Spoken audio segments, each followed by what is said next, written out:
Bill was my early stage guy in this operation, and I think I kind of wore him out because he left about a week ago. And I don't blame him because, there were some 12-hour days. And it gets pretty intense. And the sap just keeps coming, and, it only comes for like 3, 4, 5 weeks a year. And you got to get it while it's there. We put these taps in, golly, 4 weeks ago now, I think, and they're still producing quite well in here. But I think we're coming toward the end of the season.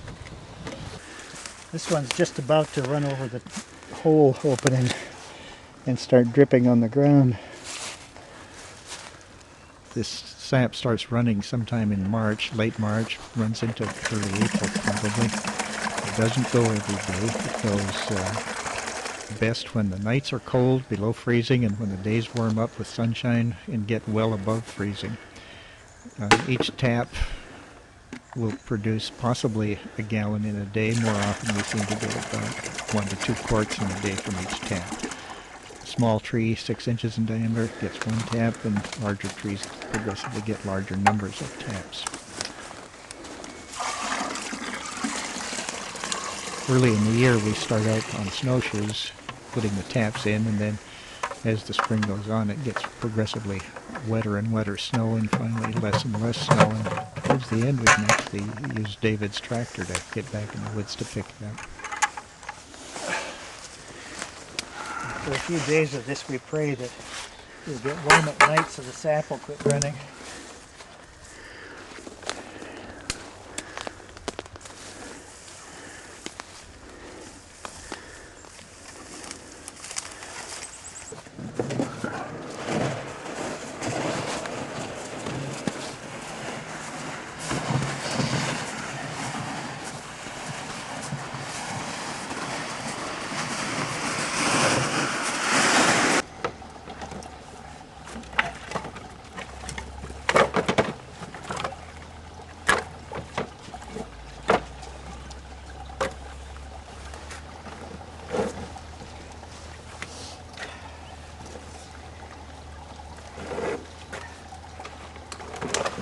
It's more efficient, I think, if we can do the cooking from take sap from 2 days and then do the cooking all in 1 day. Although we're limited somewhat by our cooker, it has a limited capacity, and if we do over 100 gallons of sap in a day, it takes us all day and half the night.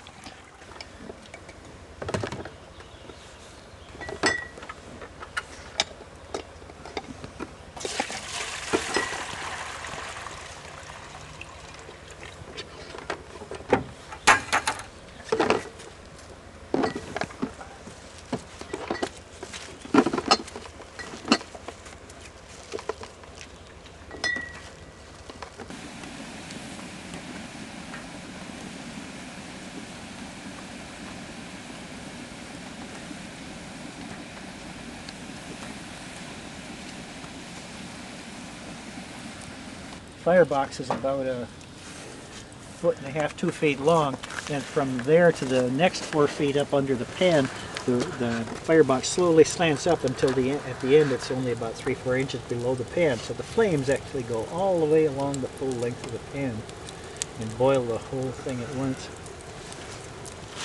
I have to usually put in wood every 5-10 minutes just to keep it going, and we have the draft wide open. We don't even have a draft. We just leave the door open, keep it going at maximum temperature. I don't know where the plans came from, but this is supposedly an officially planned cooker. There's a firebox in one end. The pan is about 2 feet by 6 feet. And if you get enough of a fire going, you have boiling taking place over the entire surface of the liquid in the pan.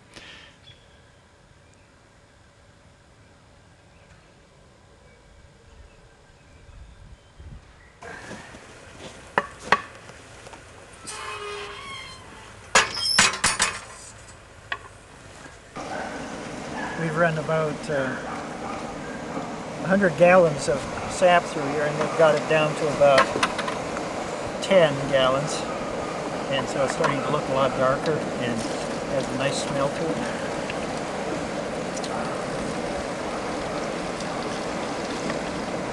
This is a kind of a final cook-off we're looking at right here.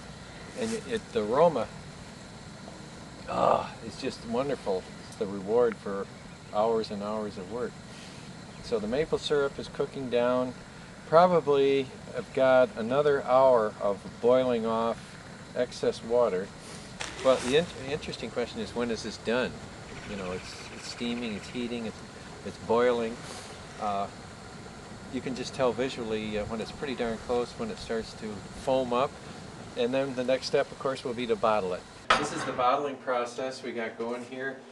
I'm putting it in these half-gallon jugs. I do put it in some of these 12-ounce, 8-ounce jugs. We get this heated and down to the right consistency, and then it ends up in here.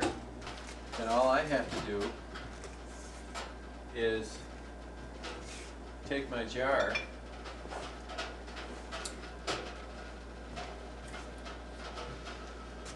and just set her under this spigot and pull her back and fill her up. Very simple, very little handling. The reason I do this is because it's fun. You know, it's engaging, it's busy work, it makes you think. It's also very social. A lot of folks come over here. We have picnics out here, and we sit around and watch the pot boil, I guess as you want to say. If you love being in the woods, this is a great thing to do.